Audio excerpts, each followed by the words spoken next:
તળાજાના બોરડા ગામે આન બાન શાંતિ સ્વાતંત્ર્ય પર્વની ઉત્સાહભેર ઉજવણી કરવામાં આવી। બોરડા ગામે ત્રણેય શાળાના આચાર્ય વિદ્યાર્થીઓ શિક્ષક સ્ટાફ જોડાતા કાર્યક્રમોને ચાર ચાંદ લાગી ગયા હતા। બોરડા કેન્દ્રવર્તી શાળામાં આચાર્ય દિનેશભાઈ બારૈયાના માર્ગદર્શન હેઠળ ઐતિહાસિક સ્વાતંત્ર્ય પર્વની ઉજવણી કરવામાં આવી હતી। વિદ્યાર્થીઓ અને શિક્ષકો સ્ટાફ દ્વારા ગામની શેરીઓમાં પ્રભાત ફેરી નીકળી હતી। વિદ્યાર્થીઓએ સુંદર વેશભૂષા સાથે તૈયારી કરી હતી। ભારત માતા કી જય વંદે માતરમના નારા લગાવ્યા હતા। ત્યારબાદ ગામજનો અગ્રણીઓ અને વિદ્યાર્થીઓ શિક્ષક સ્ટાફની ઉપસ્થિતિમાં પૂર્વ સરપંચ રાજુભાઈ ભમ્મર, તાલુકા પંચાયત મહિલા સદસ્ય સંગીતાબેન ચૌહાણના પ્રતિનિધિ ઝવેરભાઈ ચૌહાણ, આચાર્ય દિનેશભાઈ બારૈયા દ્વારા ધ્વજવંદન કાર્યક્રમ યોજાયો હતો અને સલામી બાદ અનેક સાંસ્કૃતિક કાર્યક્રમો યોજાયા હતા। આ વખતે બોરડા કેન્દ્રવર્તી શાળા ખાતે ઉત્તર બુનિયાદી વિદ્યાલયના આચાર્ય, વિદ્યાર્થીઓ, શિક્ષક સ્ટાફ, માધ્યમિક શાળાના આચાર્ય, વિદ્યાર્થીઓ, શિક્ષક સ્ટાફ સહિત ત્રણેય શાળાના વિદ્યાર્થીઓ, વિદ્યાર્થિનીઓ જોડાતા કાર્યક્રમોને ચાર ચાંદ લગાવી દીધા હતા। દાતાઓ વરસી પડ્યા હતા। સમૂહ ભોજન પ્રસાદ અંબિકા ફરસાણના માલિક રાઘવભાઈ બારૈયાએ દાતા બન્યા હતા। તલાટી કમ મંત્રી, રેશન શોપ ડીલર અને અગ્રણી પી.ટી. રાઠોડ, ગુરુકૃપા ટ્રેલરના માલિક અમરશીભાઈ ચિત્રોડા, અગ્રણી દીપકભાઈ જોશી, સત્યમ એગ્રોના માલિક અને અગ્રણી શંભુભાઈ રામજીભાઈ વાળા, આંગણવાડીમાં સ્ટાફના બહેનો સહિત અગ્રણીઓ ગામજનો વિશાળ સંખ્યામાં ઉપસ્થિત રહ્યા હતા। વિદ્યાર્થીઓ, વિદ્યાર્થિનીઓ અને શિક્ષકો સ્ટાફ દ્વારા સુંદર વ્યવસ્થા સાથે અદ્ભુત કાર્યક્રમો તૈયાર કરી સુંદર વેશભૂષા સાથે કાર્યક્રમો રજૂ થયા હતા। ગામજનોએ સમગ્ર સ્ટાફ અને વિદ્યાર્થીઓને અભિનંદન પાઠવ્યા હતા। પ્રથમ નંબરે આવેલ વિદ્યાર્થીઓને ઇનામોથી નવાજવામાં આવ્યા હતા।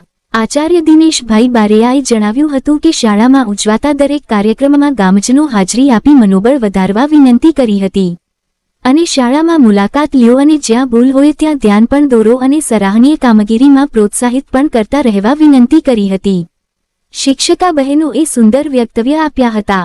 આજે સ્વાતંત્ર્ય પર્વની ઉજવણીમાં અનેક ઐતિહાસિક સાંસ્કૃતિક કાર્યક્રમો યોજાયા હતા, જેમાં એક કાર્યક્રમ અદ્ભુત રહ્યો હતો। નાના ભૂલકાઓ દ્વારા સુંદર નાટકો રજૂ થયા હતા। વિદ્યાર્થીઓ, બાળકો સોશિયલ મીડિયા પર ન રહેવું તેના બદલે પુસ્તકો વાંચવા, લખવા, અભ્યાસ પર ધ્યાન દેવા સુંદર નાટકો રજૂ થયા હતા। બાળકોને મોબાઈલ ફોનથી દૂર રાખવા શિક્ષકો દ્વારા વાલીઓને વિનંતી કરી હતી।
થાય અને એ એવું નથી કે આપણે જો સરહદ પર જઈએ અને છે એ ત્યાં આપણે શહીદી આપીએ તો જ એ દેશભક્તિ કહેવાય, એવું નથી.